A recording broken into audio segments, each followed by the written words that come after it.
Inshuti bakunzi b'urubuga rw'amakuru n'ibitekerezo RNN, nongeye kubasuhuza mbaha ikaze muri kiganiro cy'uyu munsi. Nk'uko twabasezeranije ubushize, uyu munsi twabateguriye ikiganiro kibanda cyane cyane ku ijambo ry'ikaze twabahaye n'uburyo mwabyakiriye n'ubutumwa bwanyu twagiye tubona. Uyu munsi rero nk'uko twabijeje, tukaba twabazaniye umutumirwa, turi bugirane ikiganiro kugira ngo duhugurane, twungurane ibitekerezo muri rusange. Nkaba ngira ngo abasuhuze kandi abibwire. Albert, ndagushimiye kumpa ikaze mu kiganiro kuri urubuga rwanyu. Ku batanzi, nitwa Bizimana Alphonse, barizwa muri diaspora ya Bruxelles. Nk'abandi benshi narabonye uru rubuga rwanyu murushyira ahagaragara, nkaba ndi mu bishimye, ari nayo mpamvu naje kugira ngo mbikubwire. Nibaza ko ari igikorwa cyiza gishobora kugira icyo kidufasha mu rwego rwa communauté rw'abanyarwanda baba ino, baba mu Bubiligi cyangwa n'ahandi hose mu Burayi. Nkaba rwose mbashyigikiye kandi nifuza ko uru rubuga rwanyu rwazadukemurira cyangwa rwazadufasha kugera ku bintu bimwe na bimwe twifuza gukora mu rwego rwa diaspora. Murakoze cyane. Murakoze cyane nawe Alphonse. Alphonse rero, nk'uko nabigusobanuriye ubushize, urubuga rwaje nyine ari urwo kugira ngo tujye twungurana ibitekerezo, tugerageze guha abantu amakuru yuzuye atarimo ibinyoma ku gihugu cyacu, kuko nk'uko wabibonye hari benshi biterwa no cyangwa kutabimenya, ubushake bwabo guharabika cyangwa se kuvuga igihugu ko kitari, cyangwa gukabiriza inkuru zibonetse. Niyo mpamvu twebwe twatekereje gushyiraho uru rubuga kugira ngo tujye dutanga amakuru atabogamye kandi afite umwimerere. Ariko cyakora ndagira ngo nshimire abandi nkawe rwose badutinda ingabo mu bitugu, bakadutera akanyabugabo, bavuga bati mukomereze aho, muje mwari mukenewe. Ariko hakaba n'abandi bihishe, cyane cyane bihishe inyuma y'amazina y'amahimbano, aho kugira ngo baduhe ibitekerezo ahubwo bajyaho baradukoronga, baradutuka, batwifatira ku gahanga. Ariko nkashimira nanone, hari abasaza babiri nubaha rwose, hari uwitwa Niyibizi Michel, hari n'uwitwa Tanaze Nsanzumuhire, bo rwose bashyizeho amazina yabo, batange amakomenti yabo. Ariko gusa icyo naje kugaya nabo ni uko aho gutanga igitekerezo cyubaka, bashushe nabo nk'abajya abagerekeranye muri cya babandi navuze haruguru, basa n'abatukana cyangwa baharabika, ku buryo ari nabyo bintu nari nifuje ko tunaganiraho. Vuga nti iki kintu twazagikemura dute, ko abanyarwanda aho kugira ngo bahangane, bashyira imbere amacakubiri, bashyira imbere urugomo n'ikinyabupfura gike, twagiye dukora ibishoboka byose tugahanganisha ibitekerezo, tukungurana inama ko aribyo byatuma twubaka n'igihugu cyacu. Sinzi uko ubibona, ariko ubushize ndibuka tuganira, hari ingero z'abanyarwanda batatu wampaye, nifuje ko wazasangiza abakurikira urubuga rwacu. Yes, okay. Albert, rero buriya sosiyete yacu iragoye, kubera ko ntabwo ushobora kubona abantu bashimishwa bose n'ibyo uvuze. hari ababyanga kubera gusa bashaka kubyanga, ntabwo bitaye ku cyo uvuze niba ari cyiza cyangwa atari cyiza. Gusa icyo navuga ni uko icy'ingenzi ni uko wowe ukora icyo wateganyije gukora kiri cyiza kandi neza. Abagaya bo ntibazabura, abatukana nabo birababaje, cyane cyane n'ahantu tuba, abantu n'igihe tugezemo, abantu batuka abandi cyane cyane b'Abanyarwanda, birababaje kuko nubwo benshi babigize umwuga ariko ni umuco mubi, si n'indangagaciro nziza, si n'indangagaciro. Mu ndangagaciro zacu iyo ntirimo rwose, iri mu zo tugaya. Nkurikirana cyane ibintu birebana n'igihugu cyacu, ngewe narishimye kuko nibaza ko igihe cyari kinageze ko cyane cyane nk'aha muri diaspora njya ndeba abandi bantu n'izindi mbuga cyane cyane ziri mu Rwanda, ariko hari n'iziri no mu Burayi. Benshi baravuga, abenshi baranenga gusa, baragaya, baratukana nk'uko babivugaga. Hari abantu bafungura urubuga rw'ibitekerezo, ariko ibitekerezo bitukana cyangwa bisenya cyangwa bisebya cyangwa bigaya gusa. Nkaba rero nk'uko nibaza ko wowe uri mu murongo w'abubaka, kugaya mu bintu bigomba gukosorwa si bibi, ntabwo washima ngo ushime n'ibibi, ariko nanone ntabwo wagaya ngo wibagirwe gushima ibyiza. Icyo navuga rero, nkurikije uko nabonye Abanyarwanda duteye, cyane cyane mpereye mu mibereho dufite cyangwa no mu mpamvu zitandukanye zituma turi ino cyangwa turi aho turi, Abanyarwanda bacu turimo ibice bitatu nk'uko nabikubwiyeho ubushize tuganira.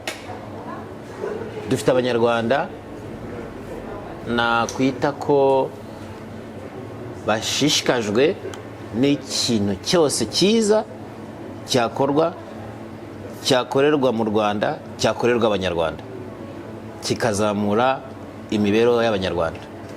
Iyo mvuze kuzamura imibereho y'Abanyarwanda, bivuze ko imibereho y'Abanyarwanda itari aho twifuza yakagombye kuba. Ari cyo gituma abantu bose bashyiramo imbaraga mu bintu byose bishoboka kugira ngo iyo mibereho y'Abanyarwanda n'u Rwanda muri rusange bizamuke, bijye aho twifuza twese, aho umuntu yifuriza uwe yaba ari heza. Ibyo rero ni akazi gakorwa n'ababishinzwe, navuga abaturebera, abayoboye igihugu. Ni akazi gakorwa n'abanyagihugu, abagenerwabikorwa nkatwe, mu gufasha abayobora, buri wese mu rwego arimo no mu rwego rwe no mu mbaraga ze afite icyo yakora kugira ngo afashe Abanyarwanda muri rusange, afashe abe nawe yifashe nk'umunyarwanda, tuzamure igihugu, tuzamuke tube aho twifuza. Icyo ni igice cya mbere cyababona ko ibintu byakagombye gukorwa kandi babigizemo uruhare kandi bikajya aho bifuza ko byajya.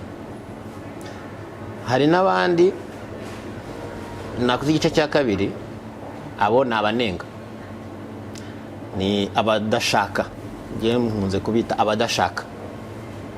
Abo badashaka akenshi si uko ibikorwa atari byiza, si uko ibyagezweho batabibona, si uko aho igihugu kigeze bahagaya, ahubwo ni abadashaka. Kubera iki? Kubera ko atari bo bari kubikora. Ni abashaka ko ari bo baba bari kubikora, ni abashaka kubyitirirwa. Abo bashaka kubyitirirwa rero benshi ubabona mu nzira bise ngo politike ya opposition. opozisiyo nubwo mbona twebwe tuyikora mu buryo butari bwo nkurikije uko mbona ama opozisiyo, kuko n'aha tuba politike zabo zifite ama opozisiyo, ariko sindigera mbona abantu bahaguruka ngo batukane ngo uri muri opozisiyo aravuga ati iki sinkemeye, mbona gikorwa nabi, cyakagombye kugenda gutya, ari njye ugikoze nagikora gutya aho kugikora kuriya. Iki kitarakorwa cyakagombye kuba cyarakozwe, ari njye ubikora nicyo naba nakoze, akacyerekana tukakireba. Akavuga wenda muri opozisiyo nshobora kubumva ko badashobora gushima ibyakozwe n'uwo bateye barwanya bahanganye, birumvikana. Ntago mbere yo kugera ku gice cya gatatu unarangiza n'icyo, hari ikintu nge ntabasha kwiyumvisha. Iyo umuntu ari mu nyandiko, mu myigaragambyo, amasiroga yose aba ari kuri za pankarite, dukeneye urubuga rw'ibitekerezo, urubuga rwo kwishyira hamwe, urubuga rwo kwisanzura.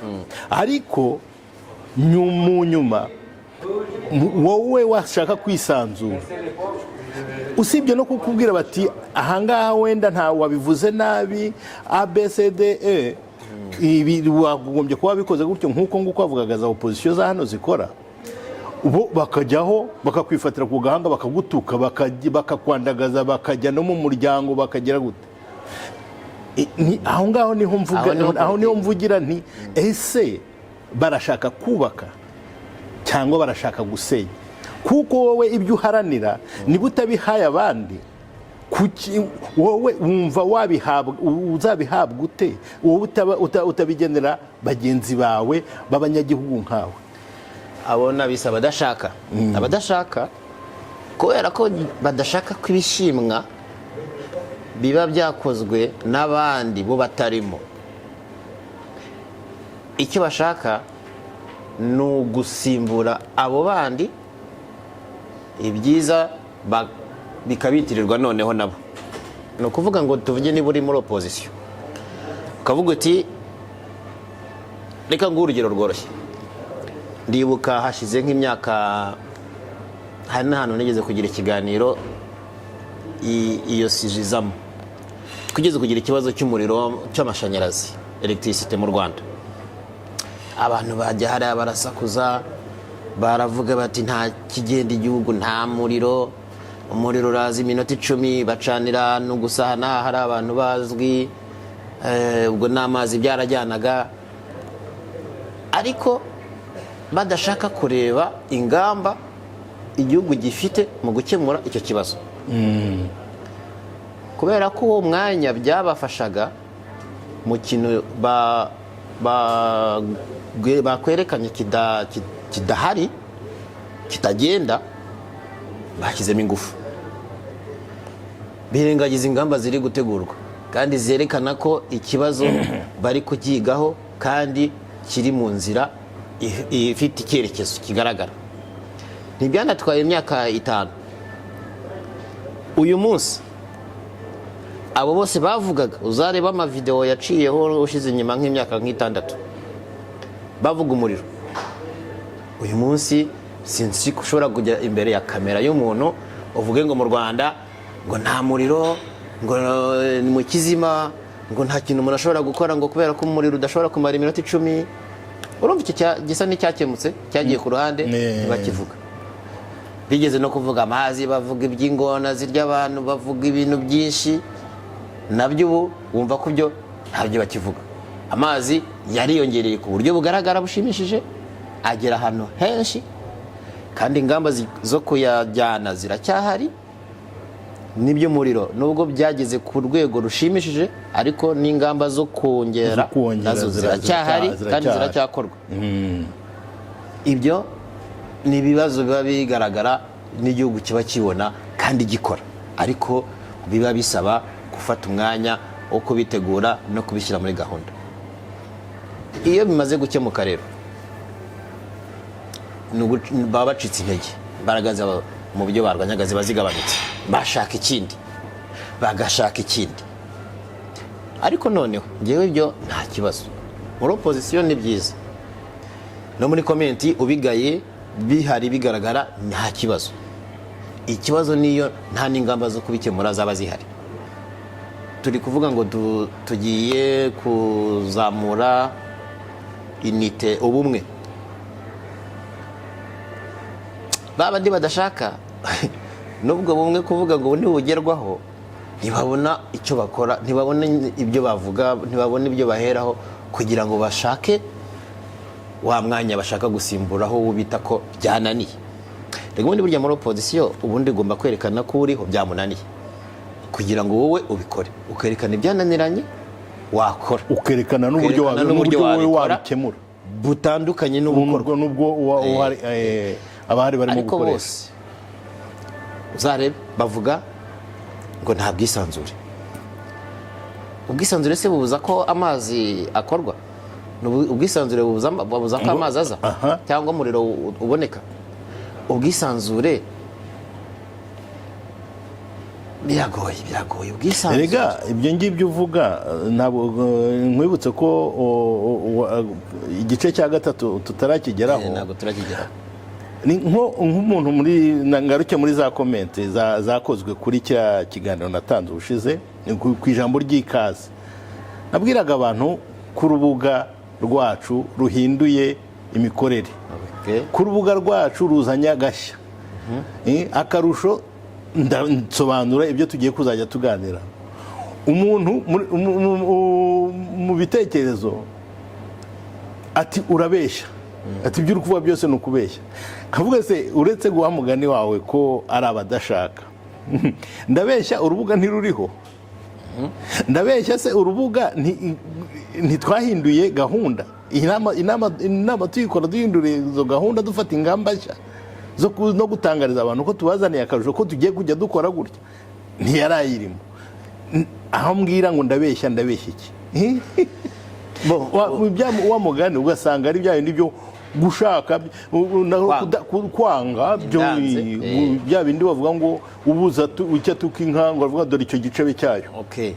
Abo rero nibo benshi mbona ngewe ari nacyo kibazo dufite, kuko usibye ko nge mbona benshi bata igihe cyangwa bitera igihe, mbona banihombya, mbona bivunira ubusa. Ubwisanzure, kwisanzura se ninde utisanzuye? Wenda bo ntibajya mu Rwanda, ngewe ariko njya mu Rwanda da. Iyo ngiye mu Rwanda nta hantu na hamwe ntajya, nta hantu ndagira bambwire bati ntuhakandagire cyangwa ahangaha. Kwisanzura sinzi icyo bivuze mu magambo. Hari ibintu mu magambo bitemewe mu magambo, hari ubwisanzure butemewe. Ntabwo wajya hariya ku karubanda ngo utuke abantu bose ubagire imyanda ngo uvuge ngo uri kwisanzura, ngo wubahuke. No mu muco wacu kubaha ni indangagaciro. Nta muntu tukundi, nta muntu yemwe no kugaya, burya ngo bagira uko bagaya. Ugaya umuntu ku karubanda. Iyo ushaka kugaya umuntu mu muco wacu uramwegera ukamubwira uti mwihereye hari ahantu buriya ntibikoze nabi cyane, wavuze nabi cyane, wakoze nabi. Ariko iyo ugiye hariya ugafata mikoro ukavuga ngo abantu baragashira, abantu bameze ibiki, bameze gutya, ukabita amazina yose ushatse, ukarangiza ngo uri kwisanzura. Ubwo bwisanzure ntabwo bamenya neza ubwo ari bwo. Nta muntu izi mbuga nkoranyambaga, tekinoloji ni ikintu cyoroshye ariko ni n'ikintu kigoye. Bashatse se nibafunga YouTube, ubwo se ubwisanzure babuze niba na leta ibashyiriraho ikoranabuhanga rigezweho, interineti yihuta. Uzi hari igihugu nigeze kujyamo, ndakubwiza ukuri, ni muri Afurika. Hari ibihugu wajyamo udashobora gufungura video ya YouTube iza kundi, biba muri loading ukarambirwa ukayihorera video idafungutse kubera iki internet itihuta idahagije. Bibaza se ko babikora batabishaka. Bien sûr. Usibye kubona mu Rwanda rero buri wese asigaye afungura channel izina rye hanyuma warangiza ngo ntabwo isanzwe. Ubwo ntibisanzwe. Hari ahantu ujya ubona muri Afurika ibintu ubona nk'ibyo ubona mu Rwanda. Ariko ntekereza ko ikindi kibazo kirimo ni ukutamenya. Ndagira nguhe akantu mu gifaransa bakita anecdote. Njya mu Rwanda muri 2016. Nari ndukumbuye, nahoraga iteka ryose mbere yaho, mbere yuko njyayo ntekereza gahunda nazakora, umushinga nazakora iwacu. Ariko nubwo twari muri 2016 gahunda zanjye zose nazipangaga ndi kwibanda kuko narusize muri 1994. Utwatuyira twaturombero abaturanyi twari dufite isambu yo kwa runaka, mvuga hariya umuntu yazahagura cyangwa se naza gerageza kuhakora igikorwa iki niki. Muri 2016 mvuyeyo kubera ko ntabonye umwanya wo gutembera ku ivuko neza, nagarukanye bya bitekerezo uko nahasize kera. Naje gukanguka muri 2017 nsubiye kuko none nibwo nagiye mara igihe ku ivuko, ndatembera nsura amasambu y'iwacu, nsura abaturanyi. Noneho nkagera hamwe navuga ngo murombero, ngasanga n'umuhanda, ngasanga ku muturanyi navugaga ngo hari hubatse gutya, yarimutse yagiye hirya yubatse inzu imeze neza. Nkasanga ahandi mu isambu runaka navugaga harimo umuntu wavuye hehe wahaguze wahubatse inzu. Ndatangara, ndavuga nti bya bindi nabyo bishobora guterwa no kutamenya aho igihugu kigeze. Burya kukirebera kuri internet ngurebere kuri za Google Map ntabwo biguha isura y'igihugu. Hari n'igihe bamwe bashobora kuba bareba ari amazu yubatse umujyi uko wahindutse bakavuga ati biriya ni indoto, ni montage, bya bindi bita ngo ni tekinike. Ariko ye aramutse ahigereye yasanga ukuri ari ukundi. Nkuko bivuze, nibaza ko harimo kutamenya. Hari abantu bavuye mu Rwanda muri 1994 nibyo bahava na jenoside yakorewe abatutsi itararangira, bagenda mbere. Abenshi nta nubwo babonye cyangwa ntibazi uko yarangiye cyangwa uko yarangijwe. Njyewe rero navuye mu Rwanda mu mpera z'umwaka w'ibihumbi 2000. Ni ukukubwira ngo 1994 kugeza mu mwaka w'ibihumbi 2000 mpava muri iyo myaka, igihugu narinzi nabaye muri iyo myaka kuva mu 1994 kugeza mu 2000. Iyo myaka ruriya Rwanda ubundi utaranarubonye nako utararubayemo, kuko kurubona rwo banza na internet yari taraza. Utarabaye muri iriya myaka ngo ureba uko igihugu cyari kimeze, ugasimbuka ukajyayo uyu munsi, ntabwo hari ibyo utakumva, hari ibyo utamenya. Njyewe mpagiye uyu munsi nkagereranya n'igihe cya 1995 na 6 na 7 no 8. Inshuti yanjye uravuga uti mwarakoze. Nta muntu ushobora gukora ibintu byose uko byakagombye 100%, kuko harimo n'ibibazo bitandukanye, harimo ubushobozi, harimo abafatanyabikorwa, harimo abakorerwa ibikorwa nabo ubwabo wenda batabafasha mu kubisubiza inyuma, hari n'aba bikora nabi babishaka cyangwa batabishaka. Izo ni challenge nyine z'ubuyoborere n'igihugu aho hose ku isi birahaba. Amakosa arabaho ku isi yose, kandi n'ahantu turayabona.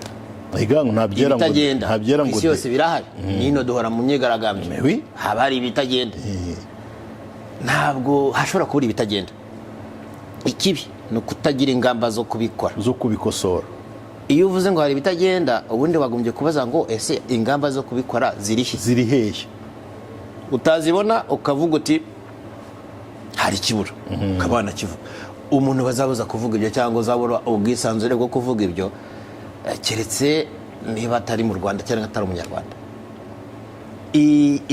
uru rubuga rwanyu rero mwamuzanye nkuru icyo njye narushimiye nkaha cyane cyane turi hari abantu hari muri za bice nakwereka gasugiye ko no mu Rwanda barahari ariko hano niho bari benshi abo mu gice cya mbere barabibona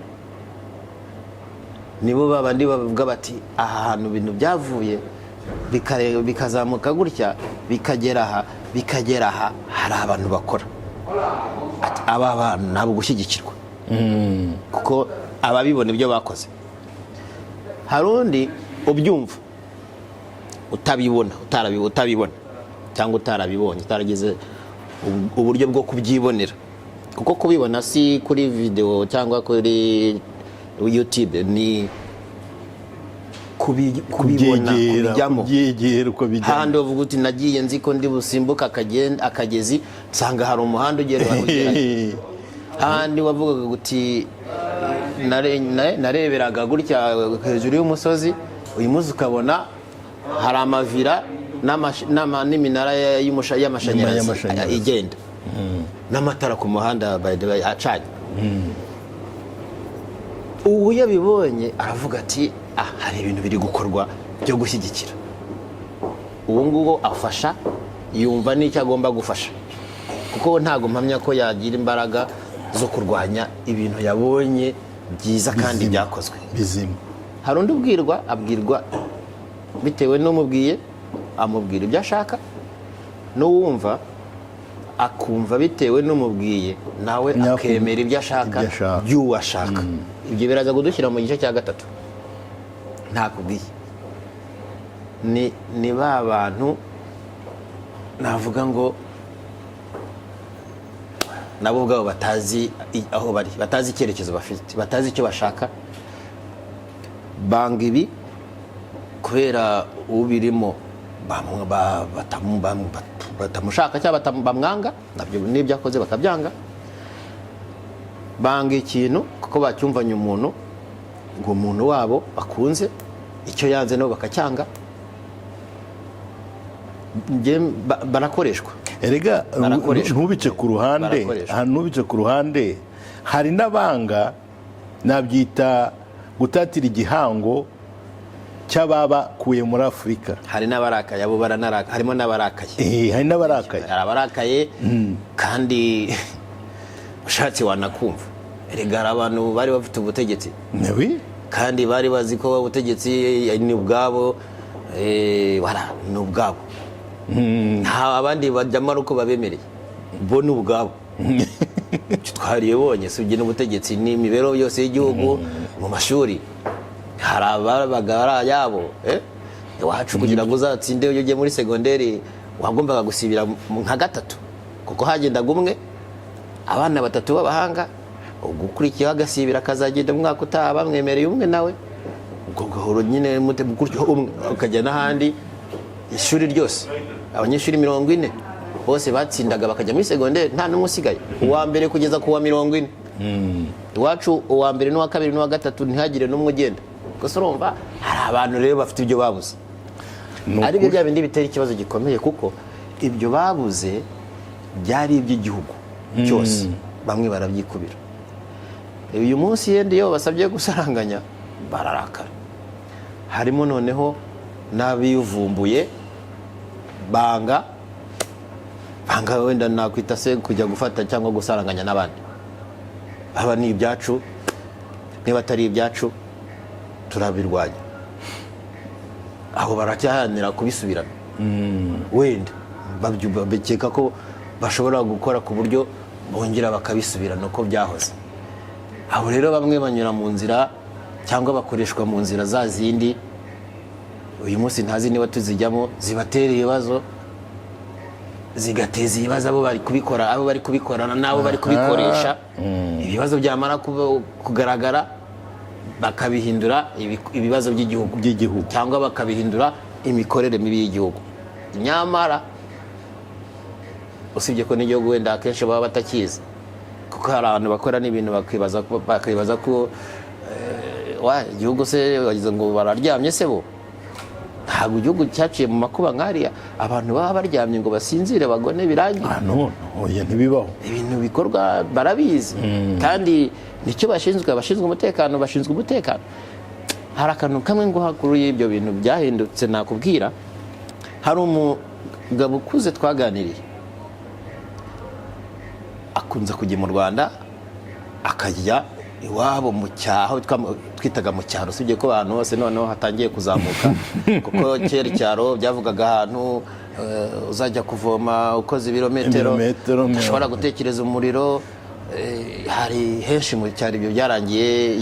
Aravuga ati naragiye nzana nkurura amazi, agera mu rugo umuriro ndawukurura, ati hari nka metero 800 ahantu umunara wari uri, ndawukurura umuriro ugera mu rugo. Iyo atashye yigira mu rugo mu cyaro, avuye ati nkamara nk'ibyumweru 2. Ndamubaza se wumva nta kibazo? Ati oya, ati cyakoze, ati ubwa mbere ati ntabwo nasinziraga neza. Nkibaza se ubu abantu bazi ngo umuntu avuye i Burayi, urumva ashobora kuba afite ngo amadolari cyangwa amayero yirunzeho, ati ubu ntashobora kugira amabandi yansanga aha yibwira ko nshobora kuba afite ivalize yuzuye amafaranga nazanye. Arambwira ati numvaga yari risike, atariko abantu banyizeza ko ati nta muntu ashobora kugira icyo gukoraho. Ati cyumweru cya mbere, ati cya kabiri rwose ndasinzira numva ntangiye gutuza. Abaturage turongera bamwe nyine baba bari bagiranye ko hashize igihe baramenyana, barongera baribukiranya bakajya basangira bakaganira bagatemberana ku mugoroba nka kera uko byari bimeze. Nyuma yaho ati rwose ndagenda nkagira i Kigali ngahita mfata imodoka nkajya iwacu nkamanuka nkibera iyo mu cyaro nkazasubira i Kigali nshigaje nk'ibyumweru 2 ngo ngaruke. Ndamwana se urumva uwo mutekano muri kiriya gihugu uzi uko cyarabaye, uwo mutekano uribaza ko wizanye? Oya, ati cyakoze ibyo, ati ibyo rwose ni ibintu nanjye natemuanye, navuga ko icyo kintu cyagezweho cyarangiye. Mu gihugu nk'ikiwacu hari n'ahantu hataba ibibazo nk'iby'iwacu. Ujya kumva ngo ku musozi uyu n'uyu ngo abantu bitwaje intwaro batazi ngo bahateye ngo bica abaturage barasawe. Abandi mu bihugu tujya twumva byo muri Afurika kumva ngo akarere kanaka ngo kamaze icyumweru ngo abantu ngo bitwaje ibirwanisho ngo barimuye abaturage. Usibye kesi z'ejo bundi za FRN zo muri Nyungwe nazo bavuze nk'icyumweru uko babivugaga ku ma YouTube nabyo irabizi ngo ntara zafashwe ngo bari Kigali. Ahubwo nyuma y'iminsi mike niho nabonye abayobozi ahubwo aribo bageze i Kigali, ariko bahageze nabo batijyanye bisanze i Kigali. Icyo mubwira nuko nk'uwo mutekano kugira ngo wubakwe ugera aho ugeze ntabwo byikoze, ntabwo ari ibintu byikora, ababikoze kandi bazi imbaraga byabatwaye. Ababibona rero uwo mutekano wenda hari abatabyumva uko bimeze kuko wenda batazi igihe kitarimo umutekano, ariko abazi ibihe bitarimo umutekano bakabona umutekano hari baza agaciro kawo turutse nibo bemeza imbaraga zakoreshejwe kugira ngo umutekano ube uhari. Icyo si ikintu cyo kwishimira. Ubuse niyo yaba uri muri opozisiyo wakora opozisiyo mu gihugu kitarimo umutekano? Mbwira nawe. Cyangwa ufashe n'ubuyobozi wayobora igihugu kidafite umutekano niba barawuhagushyiriye aho ngaho muhagarutse. Ni hamwe nanone nongere nkubwira ibintu bintera kwibaza. Kumva ko ukunda igihugu, ukunda abanyarwanda, ariko hazamo akaduruvayo nka kariya ko kuba guhungabanya umutekano wabo ugasanga abantu bishimye. Ubwo abo banyarwanda ubakunda ute? Igihugu gikunda ute niba ushaka kukibuza umutekano? Abo ntago twabatindaho cyane, nuko nyine biba bigiye mu rwego bakunze rwo kudashaka. Iyo bagize imana uwo badashaka akagira ibibazo birabashimisha, ariko sinzi icyo nabyo nta mu ndangagaciro z'abanyarwanda kwishimira ibyago by'undi. Mu biganiro byawe rero nabyo nibaza ko ibyo tuzagira umwanya wo kujya tubiganiraho, tukaganira no kuri abo bantu bashimishwa nuko mu gihugu habaye ikibazo kitari cyiza, habaye ikintu kibi bikabashimisha. Abo ngabo urabizi kuva na kera na kare, abo nibo twitaga babanga mwabo. Ni babanga mwabo. Mu Kinyarwanda hari umugani uvuga ngo igisiga cy'urwara rurerure kimena inda. Aho uwo nguwo ureba abo abeshya ngo arabakunda ngo arabahetse, ariko yabona bashira agaseka agatereka urwagwa bakanywa inturire, uwo ni banga mwabo. Ni wa wundi utanga be bagashira, ni wa wundi utanga be bagashira kubera inyungu ze bwite. Garutse rero kuri urubuga rwanyu, icyo nashima nashyigikira, mutanga ubwisanzure bifuza, abashaka bose baze muganire, bandi bashyiraho komenti zo gutukana cyangwa niba afite igitekerezo kinyuranye n'ibyo yumvise wavuze, akwake mikoro muvugane, akikubwire, akubwira ati ibi nibi uribeshya cyangwa ibi nibi urabivuga kubera ko akubwira ibyo atekereza, nawe umubwire, niba ngombwa unazane n'abandi nabo babyumva ukundi. Erega kutumva kimwe ibintu n'undi si ikibazo, ubundi nta nubwo bikunze koroha ko umuntu yumva kimwe ibintu n'undi.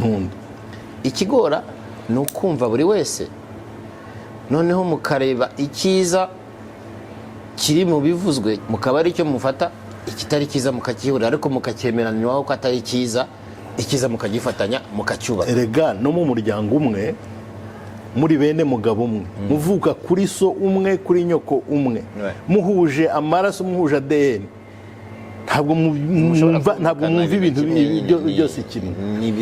Bivuze ngo uru rubuga nicyo rwaziye, ura unkanze aho mbabara, ko nibyo mvuga ngo niba bavuga hari abatekereza ngo mu Rwanda ngo ntibashobora kugira ubwisanzure. Hano ni umwanya bashobora usibye no kuvuga ngo twe turabashaka baduha ibitekerezo, n'uzashaka we yumva ashaka gutanga igitekerezo cye rwose azaduhamagare. Twatanze uburyo bashobora kuduhamagara, email, amatelefone yacu arazwi, bashobora guhamagara bakavuga ati turashaka kugirana ikiganiro namwe, byibuze se duhinyuze ibyo mwavuze niba mwarabeshye, cyangwa se tugira ibyo tubungura, cyangwa se mudushakira abandi batumirwa, mutwicaze hamwe tuganire. Ahubwo se kuri icyo ko abenshi bavuga ko banakunda ubwisanzure, demokarasi n'ihitamo rya buri wese, kuki hari abadashimishwa cyangwa hari abakurakariye cyangwa abakurakarira kubera uko wahisemo umurongo wahisemo kugenderamo cyangwa gutwaramo ubuzima bwawe? Kuki hari abo bibangamira? Kuki hari abatabishaka cyangwa hari abidashimisha? Hari abantu bakunze ubuzima bwawe kukurusha, hari abantu bagufitiye ejo hazaza kurushaho wowe wishakiye. Kuki abo bantu iyo ufashe icyemezo cy'ubuzima bwawe ugafata umurongo w'ubuzima bwawe, hari abo bidashimisha, basobanura impamvu bitabashimisha gute ku buzima bwawe?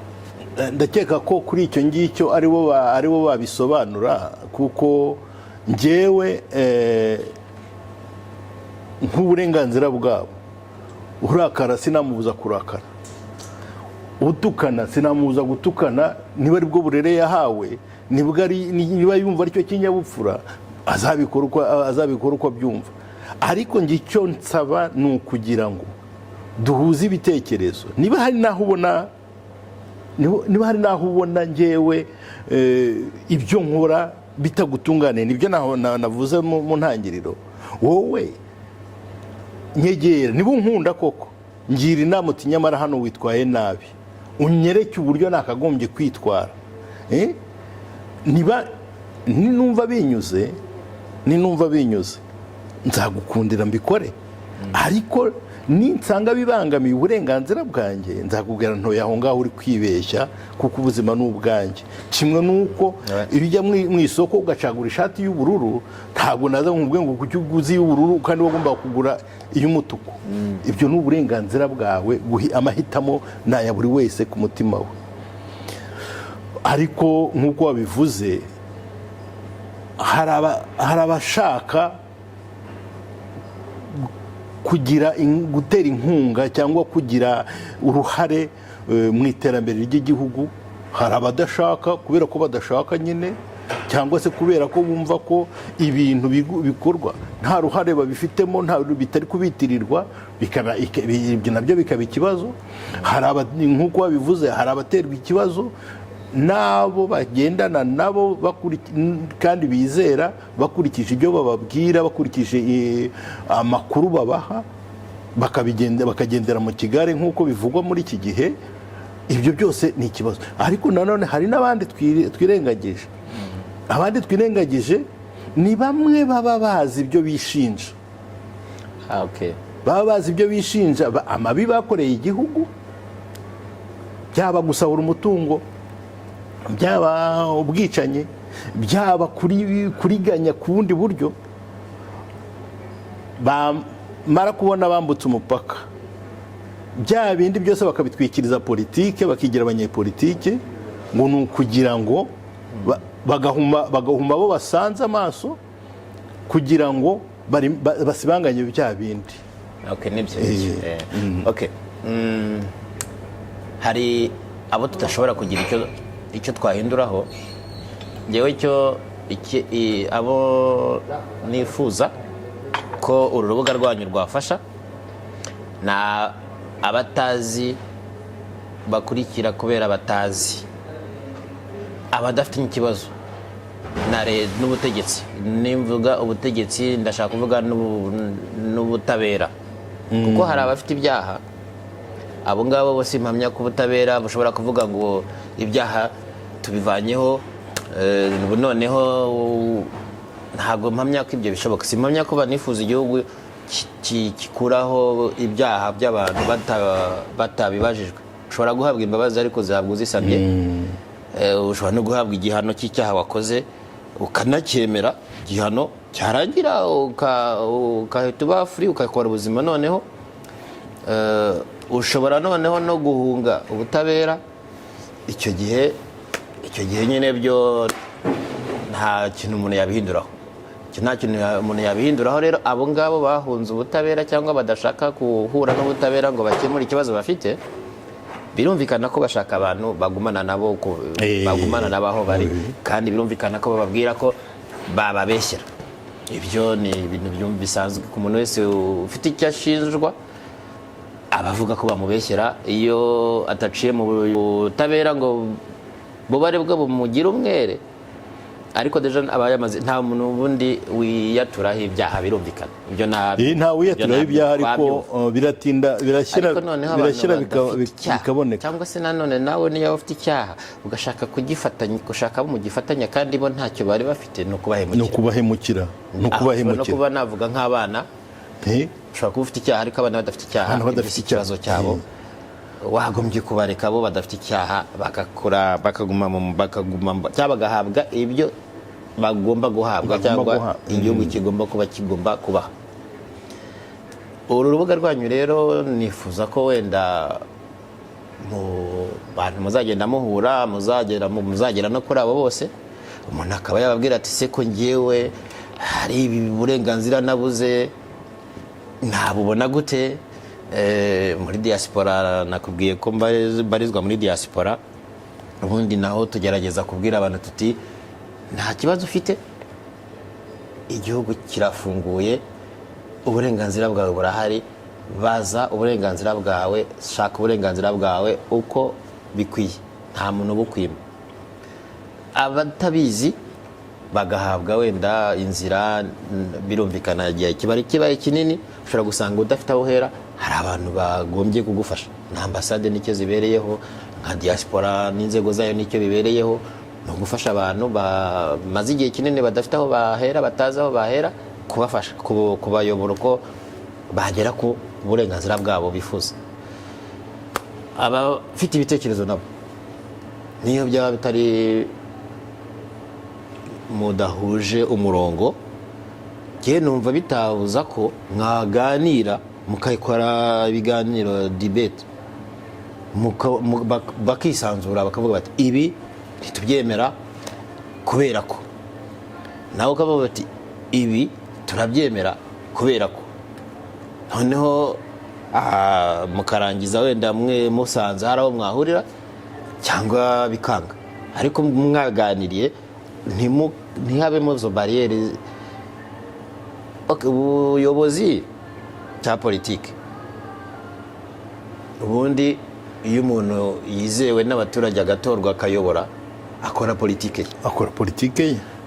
Undi nawe yafite izindi atekereza, nawe yenteresa abantu bamushima bakamuha ubuyobozi bakamutora, nawe agakora politike ye.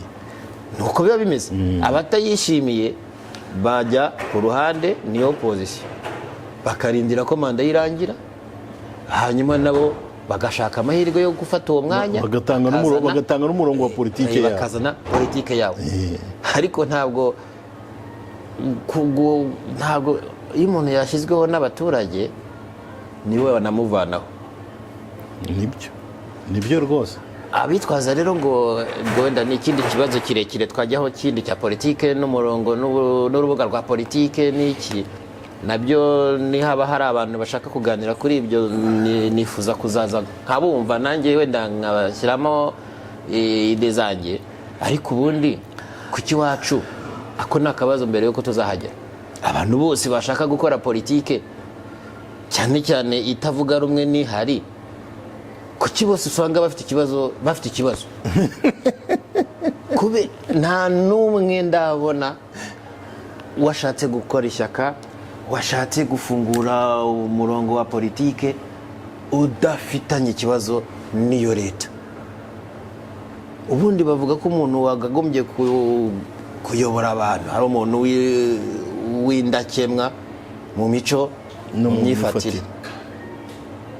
Ariko abo nabonye bose ngo bashaka gukora politike cyangwa bafite politike, abatari mu rwango, bari mu bibazo na politike bakoranye, barakoranye bashwanye kubera ibibazo bitandukanye, barangiza ngo nabo bagiye gukora iyindi. Ubwo niyo guhangana. Kuki nta muntu nakwita clean, nakwita umuntu w'inyangamugayo abantu bose tuzi ibyo rero agira gutya ati ngiye gufungura ishyaka kubera ko mbona umurongo aba bayobora bafite ntawishimiye, ngiye gufungura ishyaka ngo tubone uwo muntu koko. Nta muntu n'umwe wagira ikintu amushinja. Ni nayo mpamvu rero ubona n'ibyo bakora na hano utarahunze kubera uko yakoranye nabi na leta, n'uwahunze kubera amarorerwa ya jenoside yakorewe abatutsi, wahunze muri gihe cya 1994, n'ushakishwa n'ubucamanza, ni kubera uwagumutse n'ubujura, n'uwarakajwe n'ibyabaye. Kuki bose ari abantu bafite ikibazo? Ntabwo ndabona. Niyo mpamvu mbona na opposition ikorwa idafite objectif politique, ahubwo ifite gahunda yo kwivanje ni inyungu ku giti cyabo buri wese. Nibyo nakubwiye, na za nyungu. Ariko ikibazo na za nyungu zirimo nko kuvuga ngo yankoreye iki, nanjye ndashaka kumugira ibi. Ni umuntu uhanganye n'undi, ntagazanye politiki ifasha abaturage aje d'abord guhangana n'umuntu wamuteye ikibazo cyangwa umuntu wamugize ikintu niwe aje guhangana nawe aho kuza gufasha abaturage ndabona kavuga se namara kuza agahangana n'uwo muntu namutsinda abaturage barakuramo iki cyangwa se natamutsinda bagahangana abaturage twebwe turakuramo iki nta wenda icyo gihe tuzakigeramo ariko ntabwo ndabona neza abashaka gukora politike b'abanyarwanda ngo ufunguye ishyaka uri umuntu rwose w'inyangamugayo abantu bose bemera ufite ibitekerezo babona ko byubaka kurusha ibihari njye nibaza ko abantu bagukurikira kandi mu itegeko nshinga biremewe nta umuntu wese cyangwa se hari n'amashyaka kuki batajya mu yahari ngo bayafashe gukora no gucishamo ibitekerezo byabo ko dufite amashyaka hafi 11 sibyo nkubwira se ni inyungu ariko izo nyungu nkunda kubyita kwirwanaho buri wese aba yirwanaho ku giti cye mu nyungu ze ashaka abafataho ubugwate ni nayo mpamvu n'amahuriro yose basigaye bakomeza kugenda bakora agenda asenyuka kubera ko buri wese aba afite ibye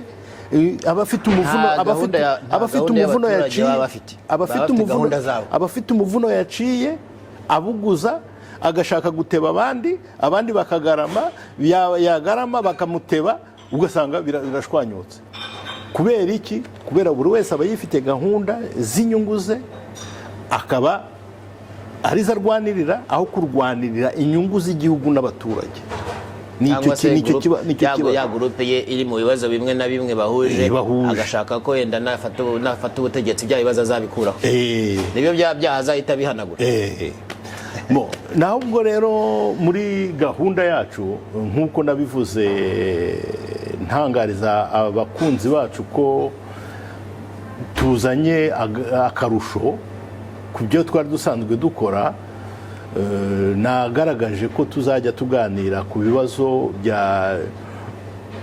binyuranye by'igihugu mu bukungu mu bukerarugendo mu bucuruzi ubugeni n'ubukorikori uburezi ubuvuzi umutekano ubumwe n'ubwiyunge iterambere ibyo byose tuzajya tubishakira inzobere n'abandi bakunzi b'urubuga rwacu nkawe babijijukiwe bafite icyo bashobora kubivugaho tubaganirize kugira ngo twungurane ibitekerezo bagire icyo bungura abaturarwanda turebe ko twabasha kugira icyo twungura igihugu tugashyira itafari ryacu akaba ari umusanzu wacu duha igihugu ntabwo mutugaye guhera ntimutugaye gutinda ubu nibwo tukiri mu ntangiriro ni umuvuno mushya twaciye kandi twizera ko uzagirira abanyarwanda akamaro nkaba nizera ko ndetse ahubwo n'iki kiganiro twagicumbikira ahangaha rwose ngushimira ubwitange n'ibitekerezo waduhaye nkashimira mugenzi wanjye Kagabo nawe dufatanije uru rubuga n'abandi bose badukunda n'abadushyigikiye n'abazaduha ibitekerezo rwose nkaba mbashimiye by'umwihariko urakoze nawe urubuga ndumva ari urwacu ngewe nishimiye ko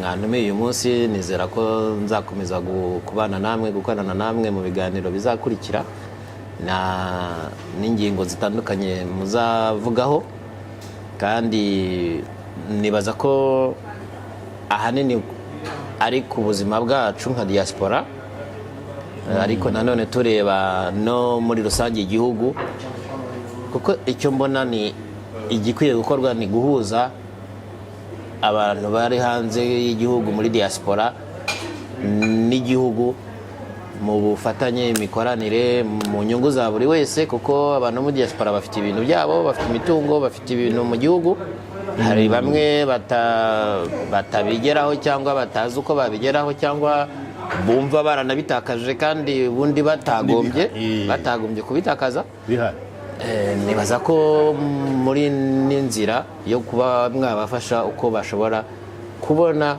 ubwisanzure n'ubwigenge cyane cyane ku bintu byabo n'igihugu cyabo mu buryo butarimo amahane, butarimo ibibazo, bitazanamo ibibazo, kuko hari ibyo twagiye tubona bibabaje bitakagombye, ariko nizera ko muri bimwe mu bisubizo twaba tugiye kubona abatabyishimiye cyangwa abakora komenti zitari nziza, bo nibaza ahubwo ko ari bya bindi byo kwanga, kuko bataranamenya, bataragira n'ibyo babona, batangiye kwanga batarabona n'ibyo banga. Ariko ubundi nibaza ko nta mpamvu yakagombye kuba hituma abantu batabana, batumvikana, bataganira. Kabone nubwo batumvikana ku byo baganiraho, ariko bakabiganiraho, buri wese akabwira undi icyo yifuza cyangwa icyo atabona yifuzaga, n'undi akamubwira igikorwa n'igishoboka, n'ibidakorwa neza mukabigaya, n'ibidakorwa neza namwe ubwanyu.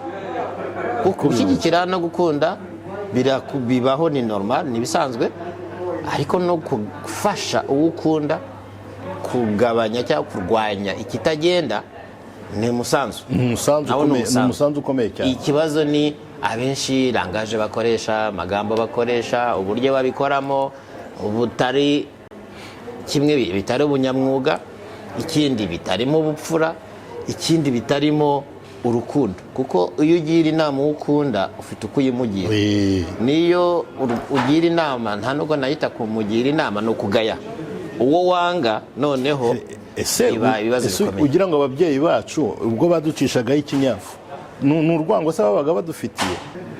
Ariko wambwira ute ukuntu umuntu avuga ngo arashaka ngo aranenga ubuyobozi buriho, aranenga leta iriho, akihisha inyuma y'ibyo ari byo? Deja ni icya mbere, iyo wamaze guhisha uriwe, bivuga ko n'ibyo ugiye kuvuga utabihagazeho. Nabyo ntabyo bihagazeho, nta gaciro. Ntabwo wabeshya ngo uratinya. Bimwe baravuga ngo baratinya iki? Uri Burayi ugatinya, ndi ugatinya iki? Uri Burayi ugutinya, usibye n'ubyo cyangwa urashaka kugumura abandi gusa. Hari ababikora mu buryo babishakamo, bashaka kugumura abandi, baba bazi ibyo bakora. Kandi ikibazo nuko abo babwira, erega buriya abantu kwangiza umuntu yangiza abizi kandi abishaka, akashaka n'uburyo yangizamo, kandi akangiza byinshi, kuko iba ari gahunda, ari porogaramu ye. Ikibazo iyo wangiza, wakwihisha utakwihisha, iyo ufashwe ubihindura ibindi. Nicyo kibazo, ubihindura ibindi. Naho uvuze ngo ibi bintu si byiza, ukabyerekana, ukabihagarara, ukabivuga mu buryo burimo ikinyabupfura, uko tuvuga mu Kinyarwanda. Simbona umuntu wabikuziza. Simbona umuntu wabikuziza, kuko hari n'ibyo bavuga nabo babwira n'ababizi. Hari igihe umuntu ajya hariya akagaya ibintu, kandi wabigaya nyirabyo nawe abyivugira. Ubwo urumva ibyo gihe ntabwo navuga ngo nugutiye, ariko suzambwira ngo murakennye kandi nanjye mbizi ko nkennye. Ubwo se hari icyo umfashije? Umfashije iki? Ndabizi ko nkennye, urajya hari ukirirwa ntuka ngo ndakennye. Njye navuze nti wambwiye icyo nakora ngakira, aho kugira ngo umbwire ko nkennye, ko nanjye mbizi ko nkennye. Urumva ibyo rero ntabwo ari ukugaya, ahubwo tanga inama, uvuga uti wenda niwagiraga ibi impamvu udakira, niwagiraga ibi bigenze gutya niho wenda wakira. Iyo nama uzayima nkurakarire kandi umfasha kuva ahantu habi njya heza.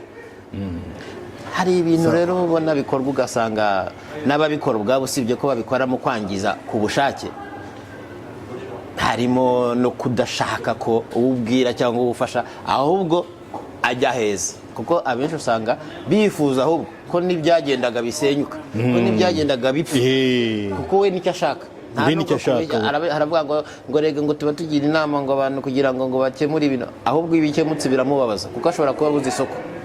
hari ababa bifuza ko n'ibyari bimeze neza ahubwo byongera bikagwa kugira ngo abone ijya avuga.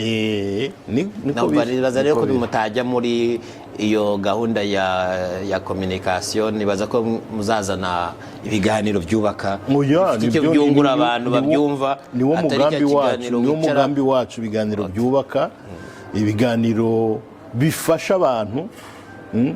Ntabwo ari ukuvuga ngo ni ibyubaka igihugu gusa, byubaka n'abantu bikabafasha. Nk'aho wavugaga ufite n'ibibazo, byaba ari ibikorwa bye biri mu gihugu we yibwira ko atabasha kugeraho kandi amarembo afunguye,